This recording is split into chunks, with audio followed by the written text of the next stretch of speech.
You subjected her to gang rape by 5 or 6 men. At one point, she had 4 men inside her. Minutes before Parliament closed for Easter, Labour cowardly stated police forces all over the United Kingdom agreed to no further investigation into rape gang historical cases. Labour will not enforce a public inquiry, but the Conservatives will. Those inquiries were never sufficient. They're underpowered. They don't have the powers to compel witnesses. We wanted a full national inquiry, but nonetheless, that was all Labour were offering. Now they've abandoned it. A statement to Parliament, to an empty chamber, echoing empty words, echoing empty promises from a failing government.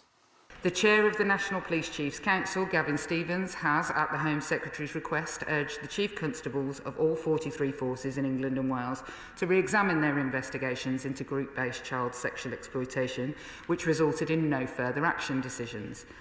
The Shadow Tory Deputy Whip bravely responds to delivering descriptive, harrowing, upsetting conciseness. The girls we are talking about, Mr. Speaker, are predominantly white.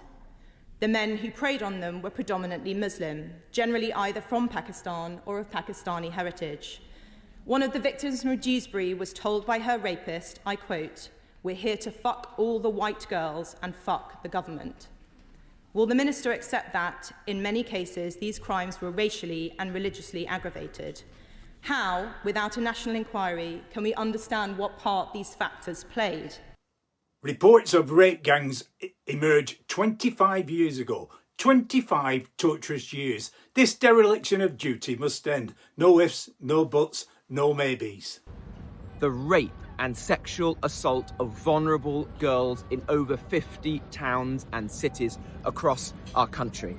Well, the victims deserve justice. The public deserve answers. There must be accountability. We're not going to let this drop. We're going to keep fighting because it's shameful and we need to ensure that justice prevails. Prepare for the most shocking portrayal of sexual violent abuse of a child you don't want to hear. But you, the public, must endure. You prepared your victim, a 13-year-old girl, for gang anal rape by using a pump to expand her anal passage. You subjected her to gang rape by 5 or 6 men. At one point, she had 4 men inside her. A red ball was placed in her mouth to keep her quiet.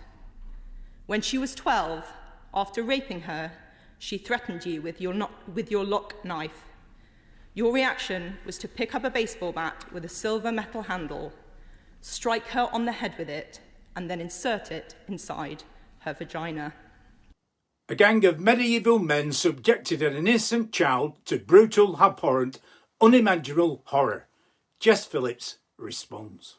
I think it's a shame that she only referred to one sort of child abuse victim when the statement is clearly about all child abuse victims, of which there should be no hierarchy, notwithstanding the very graphic and upsetting stories that she did tell. I understand the sense of anger and urgency over the issue from the Honourable Lady. None of this is her fault. The government has today published an action plan with all of the details, a plan for the future that is systematic, that is not about headlines, it is about the front line. It is about how these things are going to take time.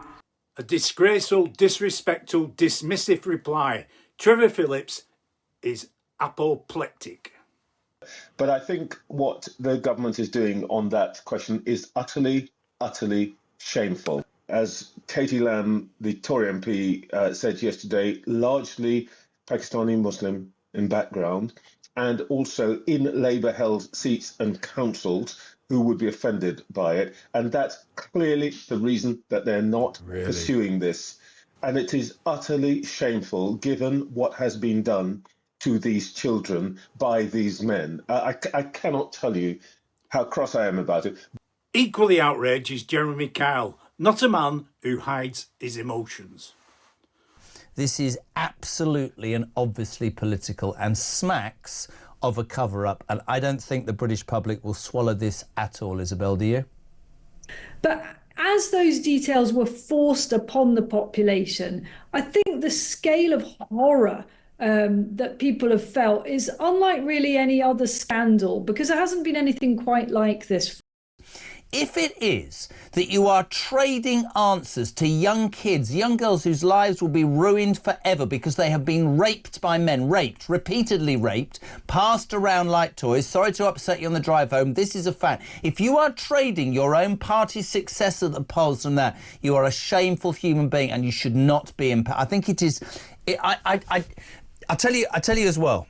Jess Phillips, I know Jess Phillips, I thought, until 5:15 yesterday. The Jess Phillips I know who read that list out, the Jess Phillips that I know that cares about women's rights and stalking and domestic violence would have been told this by Yvette Cooper and would have resigned on the spot. I am completely bloody amazed that Jess Phillips even prepared or was willing to stand up and announce this in Parliament.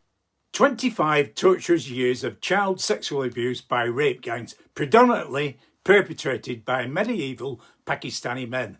Let's be clear, child sexual abuse doesn't have a single face or profile. It cuts across all parts of society.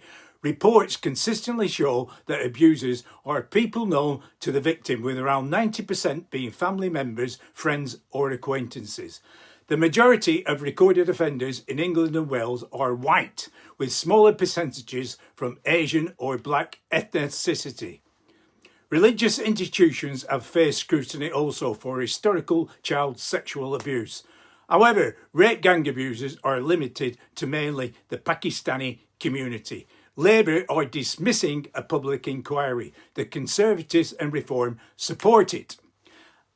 An independent inquiry would ensure local council and local police forces cannot bury any dereliction of duty on their patch. The questions that need to be answered. Who knew what was happening and said nothing? Who made decisions to allow abuse to continue? What actions can now be enforced to obtain justice for the victims and families burdened by abhorrent abuse? Finally, Jess Phillips is lacking conviction. She is worn out, she is ineffective, and if she is truly an honourable lady, she should resign.